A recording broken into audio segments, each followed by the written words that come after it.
Hello प्यारे बच्चों, कैसे हैं आप सभी। आई होप सो कि आप सभी बच्चे बहुत ज्यादा एंजॉय कर रहे होंगे। आज बच्चों हम पढ़ने वाले हैं चैप्टर नंबर 8 जिसका नाम है a different kind of school. आप सोच के देखिए कि सारे स्कूल सेम ही तो हैं, तो इस स्कूल को हम डिफरेंट काइंड ऑफ स्कूल क्यों ही कह रहे हैं। क्योंकि बच्चों यहाँ पर है ना कुछ अलग हो रहा है। यहाँ आप किताबों से नहीं पढ़ रहे हैं, यहाँ पर आप पढ़ रहे हैं एक्सपेरिमेंट से, यहाँ पर आप पढ़ रहे हैं प्रैक्टिकल चीजों से। और यहाँ पर हम देखेंगे कि कैसे स्टोरी स्टार्ट हुई, ये क्या कुछ इमेजिनेशन है या फिर रियलिटी। तो चलिए समझते हैं हमारी एक्सपर्ट के साथ। Hello students, welcome to our English class. In our today's English class, we are going to see about our chapter number 8, which name is a different kind of a school. Okay, in this chapter, my dear student, you all are going to see about a normal school. Okay, but what is different about this school? Okay, so come with me and let's see the chapter. So in the starting of the chapter, you are going to give the answer of few questions like, my dear student, what is our disability? Okay, you are going to describe this question in your own words. Okay, now how many types of disabilities are there? Okay, so you also going to describe that how many disabilities are you able to see. Then how do you think a person with a disability might feel? Perform an activity in classes where participants spend some time using a wheelchair, wearing a blindfold, using earplugs, or imagining other situations that people with disabilities may face. So students, what you are going to do, you are going to perform an activity, okay? And through this activity, you are going to show about the life of disabled person. How they, if a person is blind, then how they are going to see their world, okay? Because they don't have ears. What about deaf person? What about physically challenged person? Okay, so you all are going to show their problems through the act of activity. Okay, then what barriers do you encounter while performing day-to-day tasks? How do you deal with them? Okay, so students, you are also going to tell here that what type of barriers you are going to face while performing your day-to-day task. Okay, so come with me and let's start the chapter. I had heard a great deal about Miss Bean's school, but not till last week did the chance come to visit it. When I arrived, there was no one in sight but a girl of about 12. Okay, so students, यहाँ पे जो ये author है, I mean जो writer है इस chapter की, वो ये कहती है कि मैंने एक बार मिस बीन नाम की एक लेडी है, उनके स्कूल के बारे में सुना था, लेकिन मुझे लास्ट वीक से चांस ही नहीं मिल रहा है कि मैं उनके स्कूल में आऊं। फाइनली आज मैं इनके स्कूल में आई हूँ, लेकिन जब मैं इनके स्कूल में आई हूँ तो अब स्कूल का मतलब स्टूडेंट्स होंगे, बाकी स्टाफ होंगे, पर मुझे तो यहाँ पे कोई बच्चा दिख ही नहीं रहा है। ठीक है, लेकिन उसी टाइम जब मैंने ये सोचा कि यहाँ पे कोई बच्चा मुझे नहीं दिख रहा है, मैंने एक छोटी सी बच्ची को देखा। ठीक है, वो मे बी 12 ईयर्स की रही होगी। ठीक है, her eyes were covered with a blindfold and she was being led carefully between the flower beds by a little boy who was about 4 years younger. She stopped and it looked as though she asked him who had come. He seemed to be describing me to her, then they passed on. Okay, तो वो जो बच्ची थी उसकी आंखों पे पट्टी बंधी हुई थी। ठीक है, और उसको एक उस 12 साल की बच्ची से छोटा 4 साल लड़का रहा होगा, 8 साल का। ठीक है, उस 12 साल की बच्ची को एक 8 साल का बच्चा आराम से हाथ पकड़ के उसको कहीं पे उसको लेके जा रहा था। ठीक है, पर इन दोनों को ये पता चल चुका था कि कोई स्कूल के कैंपस में आया है। तो वो लड़की जिसकी आंखों में पट्टी बंधी हुई थी, जो ब्लाइंड फोल्डेड थी, वो पूछती है कि कौन आया है। तो वो जो बच्चा था वो राइटर के पूरा अपीयरेंस के बारे में बताता है कि ये आई हैं। ठीक है, इसके बाद ये दोनों वहां से चले जाते हैं। ओके, सो देखिए आगे क्या होता है। मिस बेम was all that I had expected, middle aged, full of authority, yet kindly and understanding. तो जैसा कि मैंने मिस बेम के बारे में सुना था, वो बिल्कुल वैसी ही है, मिडिल एज की वुमन थी। ठीक है, और उनको पूरा देख कैसा लग रहा था, वो बहुत ही ज्यादा ऑथोरिटेटिव है। ठीक है, और बट वो अंडरस्टैंडिंग भी है। उनका जो हेयर है वो धीरे धीरे ग्रे कलर में कन्वर्ट होना शुरू हो गया है। And she had the kind of plump figure that is likely to be comforting to a homesick child. I asked her some questions about her teaching methods which I had heard were simple. तो उनके पूरे attire को देख के, उनके पूरे personality को देख के ये पता चलता है कि अगर कोई बीमार बच्चा उनसे मिलेगा तो उनको उस बीमार बच्चे को बहुत अच्छा लगेगा इनसे मिलके। ठीक है, तो मैं मिस बेम से मिलती हूँ, मैं उनके टीचिंग मेथड्स के बारे में पूछती हूँ उनसे कि वो किस तरीके से पढ़ाती हैं लोगों को, जो कि मैंने दूसरे लोगों से सुना था ये बहुत ही सिंपल तरीके से पढ़ाती हैं। ठीक है, तो चलिए देखिए, आप मिस बेम बताती हैं कि नहीं, हम लोग ज्यादा कुछ नहीं करते हैं, हम लोग सिर्फ उनको ये हेल्प करते हैं कि डे टू डे एक्टिविटीज को वो किस तरीके से बहुत इजीली परफॉर्म करते हैं। जैसे हम उनको सिंपल स्पेलिंग लिखना सिखाते हैं, ऐड, सब्ट्रैक्ट, मल्टीप्लाई और राइटिंग सिखाते हैं, ठीक है। हम लोग ये सारी चीजें जो बाकी की पढ़ने की हैं, ये सब हम लोग बहुत ही इंटरेस्टिंग टॉक के थ्रू करते हैं। मतलब एडिंग, स्पेलिंग, इन सब के अलावा जो बाकी की पढ़ाई है वो हम लोग नॉर्मल कॉन्वर्सेशन के थ्रू इन बच्चों को पढ़ाते हैं, ठीक है, ताकि इन बच्चों को अच्छा लगे, ठीक है। और यहाँ पे इसके अलावा कोई और लेसन्स नहीं कैरी ऑन किए जाते हैं, ठीक है।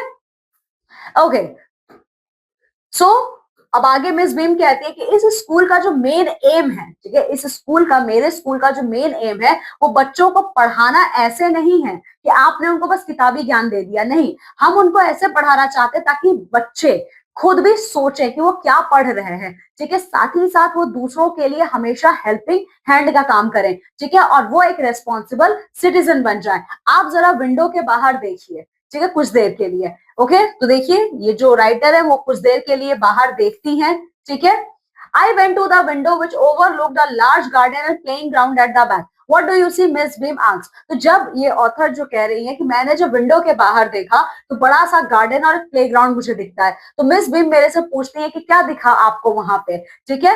तो ये बताना शुरू करती है राइटर कि मैंने देखा है कि यहाँ पे बहुत ही बड़ा सा और बहुत ही खूबसूरत एक ग्राउंड है, ठीक है, यहाँ पे बहुत सारे बच्चे खेल रहे हैं, ठीक है, लेकिन मुझे थोड़ा पेन भी हो रहा है, मुझे तकलीफ भी हो रही है कि इसमें से बहुत से ऐसे बच्चे हैं जो नॉर्मल इंसान की तरह नहीं है, जो हेल्दी नहीं है, जो एक्टिव नहीं है, ठीक है। मैं जब आ रही थी तब मैंने देखा था कि एक लड़की, ठीक है, एक लड़की जो जिसको कुछ भी दिखाई नहीं दे रहा था, मे बी उसकी आंखों में कोई प्रॉब्लम हो, ठीक है, उसी की तरह मैंने यहाँ पे दो और बच्चों को देखा है, ठीक है।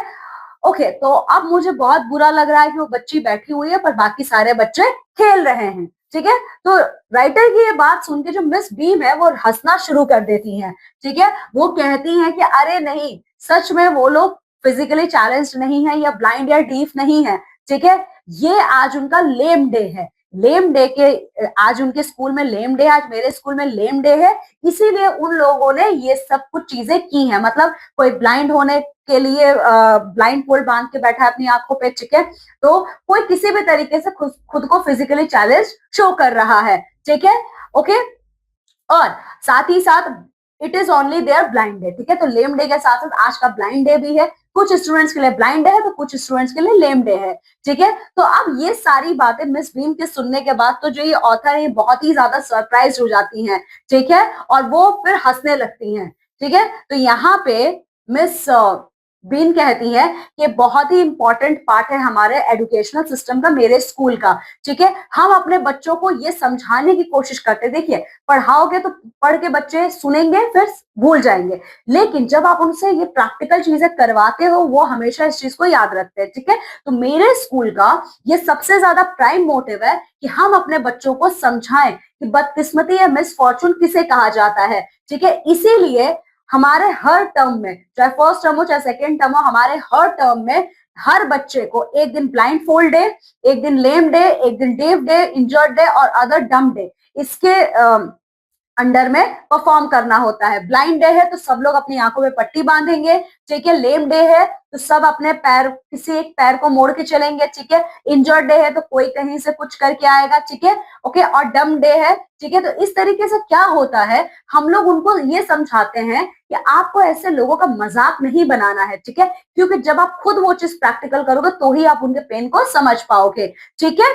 चलिए, और जब ब्लाइंड फोल्ड डे हमारे स्कूल में होता है तो रात में ही हम उन बच्चों को बोल देते हैं कि आप अपने आंखों पर रात में ही पट्टी बांध के रहेंगे, ठीक है, ताकि रात से ही उनको दिखना बंद हो जाए, ठीक है। इसका मतलब ये है कि अब उन्हें कोई भी काम करने के लिए दूसरों की हेल्प चाहिए क्योंकि आंखों पे पट्टी बंधी है, ठीक है। तब उनको ये समझ में आएगा कि ऐसे लोग जो होते हैं वो किस किस पेन से गुजरते हैं, और हम दूसरे बच्चों को ये भी समझाते हैं कि ऐसे लोगों की हेल्प हमें करनी चाहिए। तो इस तरीके से हम लोग दोनों तरीके का एजुकेशन अपने बच्चों को देते हैं, ठीक है।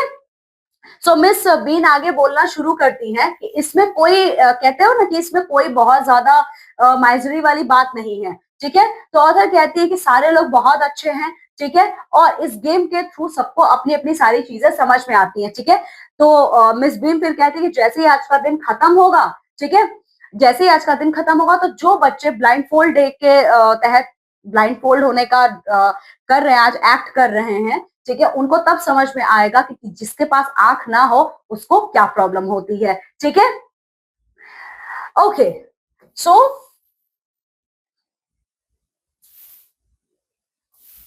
तो ऑथर कहती है कि आई होप जो ब्लाइंड डे है ये सबसे बुरा है, ठीक है, सबसे बुरा है। लेकिन मैंने कुछ बच्चों को बात करते हुए सुना था कि जो डम्ब डे होता है वो बहुत ही ज्यादा क्या होता है, उनके लिए हार्ड होता है, क्योंकि बच्चे क्या है, बच्चे देखिए, we can not blindfold the children's mouth, so they really have to exercise their will power, ठीक है। तो ब्लाइंड फोल्ड में क्या है, आप अपनी आंखों को बंद कर सकते हो, लेकिन आप अपने माउथ को कैसे कवर करोगे, ठीक है। तो ये सबसे ज्यादा टफ डे होता है, ठीक है। तो मिसेस बीन कहती है कि तुम चलो मेरे साथ गार्डन में और खुद से ही देख लो कि बच्चे कैसा फील करते हैं इन सारे डेज में, ठीक है। तो मिस बीन इसके बाद ऑथर को लेके जाती हैं, ठीक है। जब वो उनको लेके जाती है तो यहाँ पे देखती हैं, तो जो ब्लाइंड फोल्डेड गर्ल्स थी जो एक्ट के तहत अपनी आंखों में पट्टी बांध के खड़ी थी, तो मिस बेन उनसे कहती है कि आप लोगों से कोई मिलने के लिए आया है, ठीक है। ये बात बोल के वो ऑथर को उन बच्चों के साथ छोड़ के चली जाती हैं, ठीक है। तो ऑथर एक बच्ची से पूछती है, तो क्या तुम लोग ब्लाइंड फोल्ड को हटा के देखने की कोशिश नहीं करते हो? तो बच्ची कहती है कि नहीं, हम लोग बिल्कुल भी नहीं कर देखते, क्योंकि अगर हमने ऐसा किया तो ये चीटिंग हो जाएगा, ठीक है। और हम लोगों को ये नहीं पता कि ब्लाइंड लोग भी चीट कर सकते हैं, क्योंकि उनके पास तो आंखें ही नहीं होती हैं, ठीक है। इसीलिए हम लोग ब्लाइंड फोल्ड होने में पूरा का पूरा क्या कहते हो, ऑनेस्टी दिखाते हैं, हम कोई भी चीटिंग यहाँ पे नहीं करते हैं, ठीक है। लेकिन हमें बहुत ज्यादा डर भी लगता है, क्योंकि हम कोई चीज देख नहीं सकते, हमें ये भी पता नहीं है कि हम किस चीज से टकराने वाले हैं, ठीक है। बस हमें एक टाइम रिलीफ मिलता है जब हम बैठे होते हैं, ठीक है। सो ऑथर आगे पूछती हैं कि क्या तुम लोगों के हेल्पर जो है, जो तुम्हारी हेल्प करने के लिए अपॉइंट किए गए हैं जो बच्चे, क्या वो सच में तुम्हारे साथ बहुत अच्छा बिहेव करते हैं, ठीक है। तो वो बच्चे कहते हैं कि हाँ वो करते तो हैं, लेकिन वो हम लोगों की तरह केयरफुल नहीं रहते हैं, ठीक है, क्योंकि हम लोगों को क्या आंखों पे पट्टी बंधी है, तो हमें ज्यादा प्रिकॉशन लेना पड़ता है, ठीक है। जैसे कि मेरा टर्न है, ठीक है, तो जैसे कि मेरा टर्न है, those that have been blind already are the best helpers, it's perfectly घासली not to see, I wish you try. लेकिन जो मेरा हेल्पर है, आज मेरा टर्न है ब्लाइंड फोल्ड होने का, ठीक है, तो मेरा जो हेल्पर है या हेल्पर है वो बहुत ही ज्यादा अच्छे हैं, ठीक है। क्या आप ट्राई करना चाहेंगी, ठीक है। तो ऑथर कहती है क्या मैं तुम्हें कहीं लेकर जाऊं, तो वो बच्ची कहती है ओह यस, ठीक है। वो बच्ची कहती है कि ओह यस, चलिए हम लोग थोड़ा सा वॉक करते हैं, ठीक है। तो जब मैं आपके साथ वॉक करूंगी तब मैं आपको और सारी चीजें बताऊंगी इन डेज के बारे में, ठीक है। मैं बहुत ज्यादा खुश हूं कि फाइनली अब ये दिन खत्म होने वाला है, ठीक है। लेकिन जो बाकी के सारे दिन होते हैं जब हमें लेम डे डम डे की तरह एक्ट करना होता है, ठीक है, the other bad days can't be half as bad as this, ठीक है। तो वो बच्ची कहती है कि बाकी के जो सारे बैड डेज हैं, ठीक है, वो उतने भी बुरे नहीं है जितना कि ये ब्लाइंड फोल्ड वाला है। जैसे कि हम लोगों को एक पैर बांध के कूद कर चलना होता है, मतलब वो डम, उसमें क्या होता है डम डे पे, ठीक है। तो आई थिंक एक पैर बंधा हुआ और एक पैर की हेल्थ से कूदते हुए चल रहे हो, कितना मजा आता होगा, ठीक है। या फिर आपका हाथ बंधा हुआ है, ऐसे आपका हाथ टंगा हुआ है, वो भी मजा आता होगा, लेकिन खाना खाने में थोड़ी सी प्रॉब्लम होती है हम लोगों को, ठीक है। ओके, इसीलिए और डीप डे तो मेरा फेवरेट है, मैं बिल्कुल भी माइंड नहीं करूंगी अगर एक दिन के लिए मुझे डीप होने का एक्टिंग करना पड़े। लेकिन ब्लाइंड, ओ गॉड, ब्लाइंड फोल्ड डे से मैं बहुत ही ज्यादा डर जाती हूँ, ठीक है। मेरा जो सर है वो बहुत बुरे तरीके से दर्द होने लगता है। मैं बस यही सोचती रहती हूँ कि कहीं मेरी आंखों पे पट्टी बंधा हुआ तो कहीं मुझे चोट ना लग जाए, हम कहाँ पहुंचे हैं, ठीक है। तो वो लड़की पूछती है कि आप मुझे बता सकती हैं हम लोग कहाँ पहुंचे हैं, ठीक है। तो जो ऑथर है वो कहती है कि हम लोग प्ले ग्राउंड में पहुंचे हैं, ठीक है। अब हम लोग यहाँ से हम लोग घर के तरफ चलेंगे, ठीक है। तो ये ऑथर देखती है कि बिस बिम वहां से चलते हुए गार्डन में एक बड़ी सी बच्ची के साथ आ रही है, ठीक है। तो वो लेडी, वो जो छोटी सी बच्ची है जिसको ऑथर टहलाने लेके गई थी गार्डन में, प्लेग्राउंड में, वो बच्ची पूछती है कि आप मुझे बता सकती हैं उस लड़की ने क्या पहना है जो मिस बीन के साथ आ रही है, हाँ, ठीक है। तो ऑथर इस बच्ची को बताना शुरू करती है कि उसने ब्लू कलर की कॉटन की स्कर्ट पहनी है और पिंक कलर का ब्लाउज पहना है, ठीक है। तो वो बच्ची खुशी खुशी बताती है कि आई थिंक वो मिली है, क्या आप प्लीज मुझे बता सकती हैं कि उसके बालों का कलर क्या है? तो ऑथर कहते हैं बहुत ही हल्के रंग का बाल है उसका, ठीक है। तो वो बच्ची ब्लाइंड फोल्डेड जो थी वो कहती है आई एम डैम श्योर वो मिली है और वो हमारे स्कूल की हेड गर्ल है, ठीक है। तो तभी ऑथर कहती है कि यहाँ पर एक ओल्ड पर्सन भी है जो रोजेस के बेड्स पे कुछ अपना काम कर रहे हैं। तो बच्ची कहती है कि ओके, तो ये पीटर होंगे, ठीक है। पीटर कौन है? पीटर हमारे स्कूल के गार्डनर हैं, ठीक है, और वो 100 years ऑफ ओल्ड है, ठीक है। ओके, सो अब ये बच्ची आगे बोलना शुरू करती है कि अब यहाँ पे एक लड़की आई है, ठीक है। नो नो सॉरी, यहाँ पे ऑथर उस बच्ची को फिर बताती है कि अच्छा यहाँ पे ना एक लड़की आई है जिसके ना कर्ली रेड हेयर्स हैं, ठीक है। तो ये बात सुन के वो बच्ची कहती है कि ओके वो अनीता होगी, ठीक है। सो इसी तरीके से ये बच्ची और ऑथर बात करते हुए चलते रहते हैं, ठीक है। तो ये लोग जब जाते हैं तो उसी टाइम ऑथर को ये रियलाइज होता है कि हम लोग बहुत अच्छे, means gladly I discovered that I was 10 times more thoughtful than I ever thought I could be, ठीक है। तो ऑथर ये कहती है कि जब मैं इस बच्ची से बात कर रही थी, जब मैं इसके साथ वॉक ले रही थी, वॉक कर रही थी, उस टाइम मैंने सोचा कि मैं जितना सोचती हूँ मैं उससे 10 गुना ज्यादा और अच्छा सोच सकती हूँ, ठीक है। I also realized that if I had to describe people, okay, and things to someone else, it made them more interesting to me.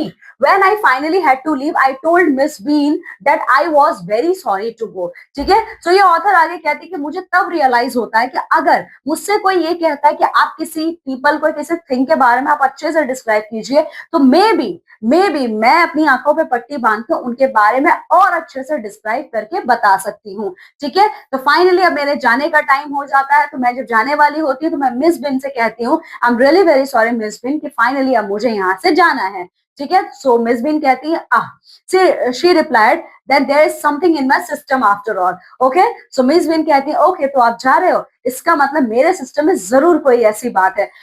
So student, this story is written by A.V. Lucas. अच्छा अब आप ये सोचिए, ये जो lady थी क्यों आई थी? ये मिस बिन का स्कूल खरीदना चाहती थी, ठीक है, ताकि जो इनका पढ़ाने का तरीका था उसी को अडॉप्ट करके वो इस स्कूल को आगे चलाती। लेकिन बाद में यहाँ पे इन बच्चों के साथ इंटरैक्ट करके इनको समझ में आता है कि ये तो वो चीज है जो आप खुद से फील कर सकते हो, ठीक है। आप किसी से ना सीख सकते हो ना किसी से आप छीन सकते हो, ठीक है। सो वही मिस बिन कहती है कि इसका मतलब मेरे एजुकेशन सिस्टम में जरूर कोई ऐसी बात है, okay. So student, this is all about our chapter. Now come with me, let's see the word meanings. तो देखिए प्लम का मतलब क्या है? थोड़ा सा pleasantly fat person, okay. Misfortune means आपका बैड लक है। आर ऑन देयर ऑनर, आपने प्रॉमिस किया हुआ है। माइजरी का मतलब बहुत ही डिफिकल्ट सिचुएशन। क्रच का मतलब होता है support use for walking in case of an injury, okay. Cripple का मतलब है वो पर्सन जिनको डिसेबल, जिनको परेशानी होती है चलने फिरने में। घासली का मतलब होता है unpleasant, okay. So this is all about our chapter. Now just go thoroughly through this chapter because in our next chapter when we are going to meet, we are going to complete the portion of the section of this chapter, okay? Till then, my dear students, you all have to take very good care of yourself. Bye. तो बच्चों ये तो अभी के लिए तो एक imagination थी जहां पर एक बच्चा बता रहा था कि शायद हमारे स्कूल भी ऐसे होते तो हम भी बहुत सारी चीजें सीख पाते। इसका मतलब क्या है कि जब आप किताबी दुनिया से बाहर निकलते हैं और प्रैक्टिकली चीजों को करते हैं तो एज कम्पेयर टू बुक्स आपके पास ज्ञान बच्चों ज्यादा ही आता है। तो आई होप सो कि आप इन चीजों को समझेंगे और अपनी लाइफ में कोशिश करेंगे कि आप प्रैक्टिकल चीजों की हेल्प से ज्यादा इंफॉर्मेशन सीखें और ज्यादा चीजों पर ध्यान दें। आज के लिए बस इतना ही। अब आपसे मुलाकात होगी आपकी नेक्स्ट क्लास में with a new chapter. Till then enjoy your day.